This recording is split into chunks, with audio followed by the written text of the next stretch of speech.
Esta es una producción de Grupo Fórmula. Y en el primer momento de la nota de mi compañera Sara Pablo, rescatamos todo lo que dio a conocer sobre este decreto, que tiene que ver o que puede beneficiar a adultos que se encuentren en este momento, bueno, pues con alguna circunstancia jurídica o en algún proceso jurídico dentro de un penal. En la línea telefónica se encuentra Eduardo García, él es subdirector de Proyecto Justicia en Reinserta. Eduardo, qué gusto saludarle, ¿cómo le va? Muy buenas noches. Muy buenas noches, Jaime, ¿cómo estás? Gracias por la invitación. A ver, gracias. ¿Cuáles serían los puntos clave de esto que anunció hoy el presidente de la República y que puede beneficiar ciertamente a personas que en este momento se encuentran en un proceso jurídico, en un proceso judicial dentro de una cárcel? Bueno, bien, hay varios puntos que el señor presidente mencionó, entre ellos liberar presos y bajo ciertos conceptos o parámetros. Número 1, que hayan sido torturados. Número 2, que sean personas mayores de 75 años. Número 3, personas mayores de 65 años, pero que tengan alguna enfermedad crónica degenerativa. Y número 4, personas que hayan sido torturadas durante el proceso y que incluso ya tengan más de 10 años privados de la libertad sin que hasta el momento se les haya dictado una sentencia. Entonces, si te parece bien y me lo permites, puedo mencionar un breve comentario respecto de cada uno de los puntos que por favor, sería muy importante conocer, Eduardo, y también sería muy importante conocer tu punto de vista, porque sí, ciertamente el decreto atiende lo que nos acabas de mencionar, pero el decreto o las situaciones que plantea el presidente no atienden porque una persona se encuentra 10 años sin que esté procesada, o cualquier otra circunstancia que tú sabes más de este tema que carece nuestro sistema de justicia y que particularmente sucede mucho en las situaciones de reinserción social. Pero adelante, Eduardo. Claro, mira, toquemos el primer punto en donde una persona puede estar privada de la libertad por más de 10 años sin que le hayan dictado una sentencia condenatoria o absolutoria, ¿no? ¿Qué pasa en estas situaciones? Bueno, pues resulta que por algún motivo el impulso procesal que los abogados tenemos que darle a cada uno de nuestros asuntos de pronto se deja de lado, ya sea porque el mismo sentenciado quiere cambiar o revocar a su defensa, o los defensores públicos, debido a la carga excesiva de trabajo, no pueden atender de la forma más eficiente pues cada uno de los asuntos o procesos que están llevando a cabo. ¿Qué es lo que genera esto?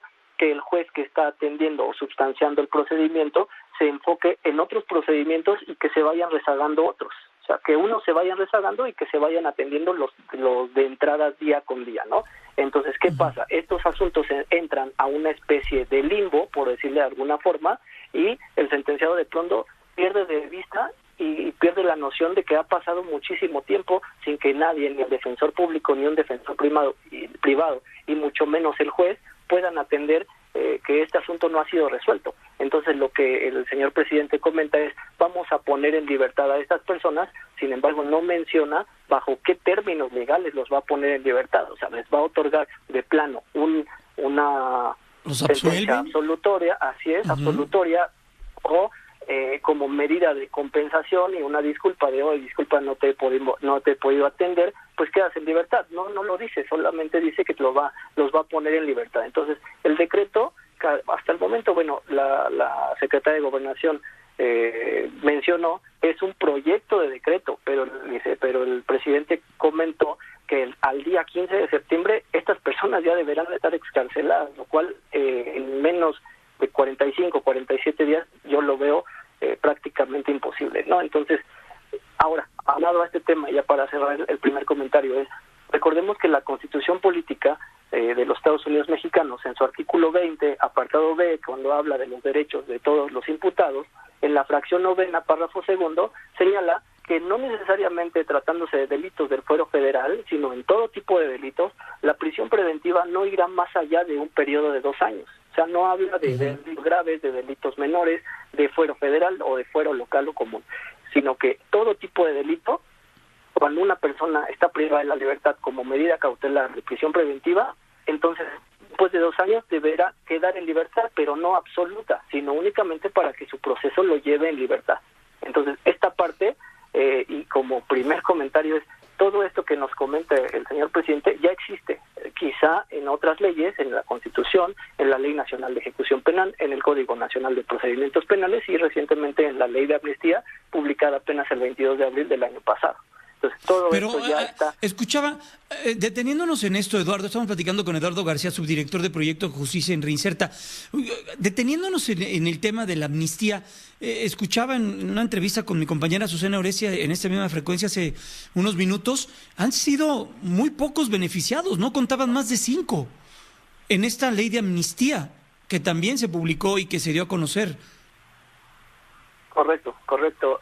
Según pues datos o publicaciones de internet, se pueden observar que una estadística al mes de diciembre del año pasado habla de cerca de 760, 780 solicitudes presentadas solicitando esta amnistía, de las cuales muy pocas se han resuelto y de las que se han resuelto han sido en sentido negativo.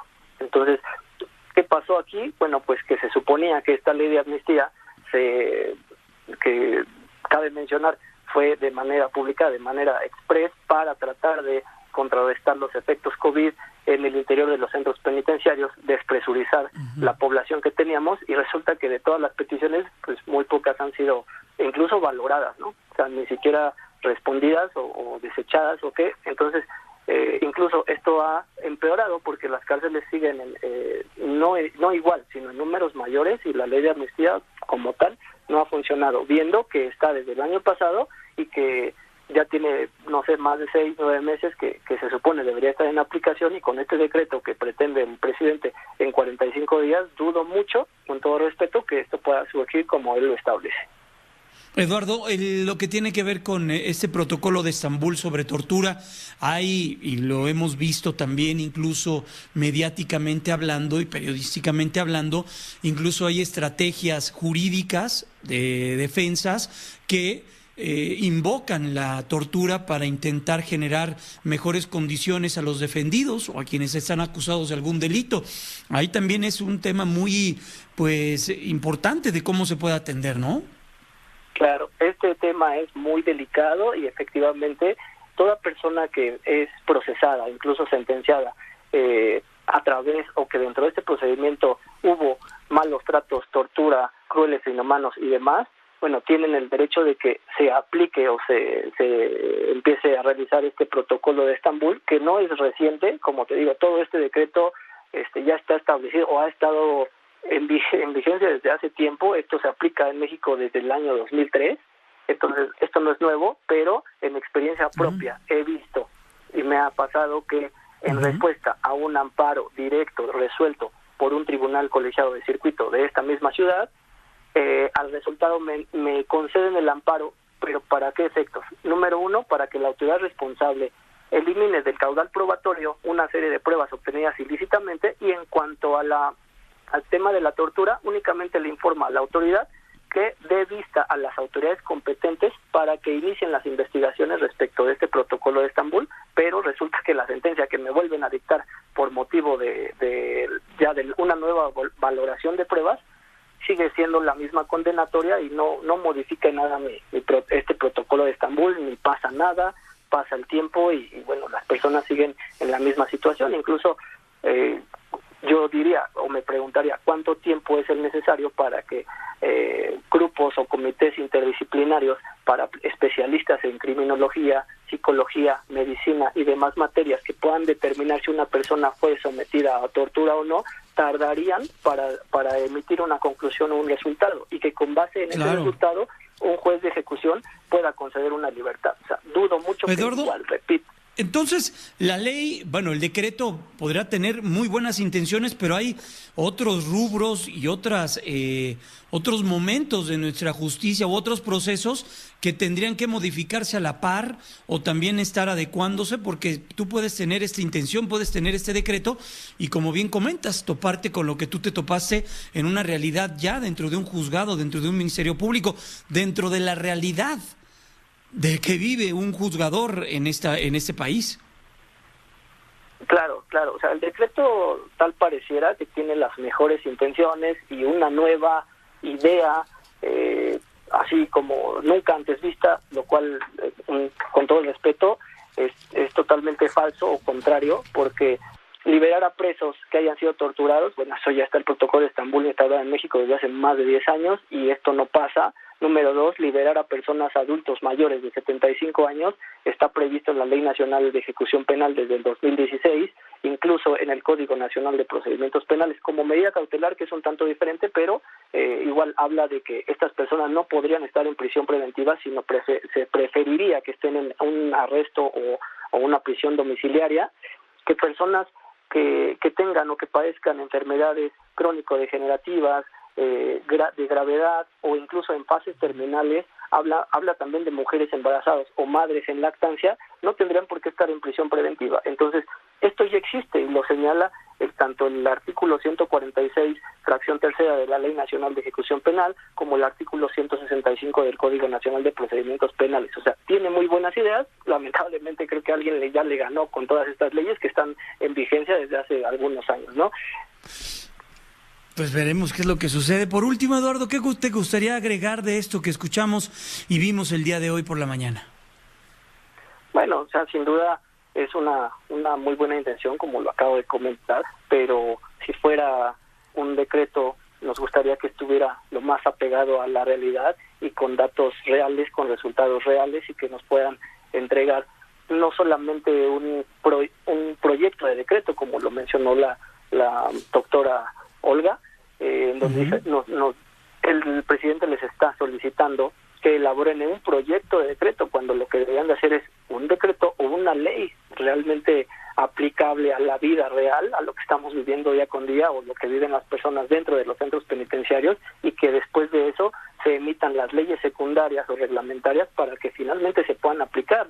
O sea, no es tan fácil emitir un solo decreto sin considerar que otras autoridades también van a participar, como el Consejo de la Judicatura Federal, como el Instituto de Defensoría Pública Federal, como el Ministerio Público de la Federación, como la Secretaría de Gobernación, como la Secretaría de Hacienda y Crédito Público, porque evidentemente tendrán que elaborar sus propios proyectos, planificación, partidas presupuestales para poner en práctica este decreto que está haciendo. O sea, no es tan sencillo como parece.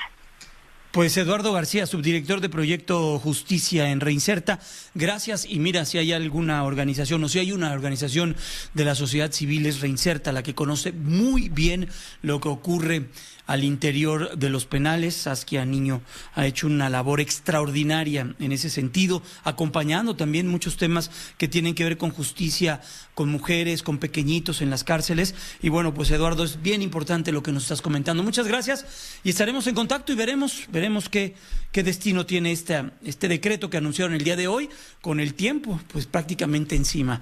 Cuídate mucho, muy buenas noches. Muchas gracias, Jaime, un abrazo y un saludo a tu auditorio. Hasta luego. Hasta pronto, que estés muy bien. Es Eduardo García, subdirector de Proyecto Justicia en Reinserta. Esta fue una producción de Grupo Fórmula.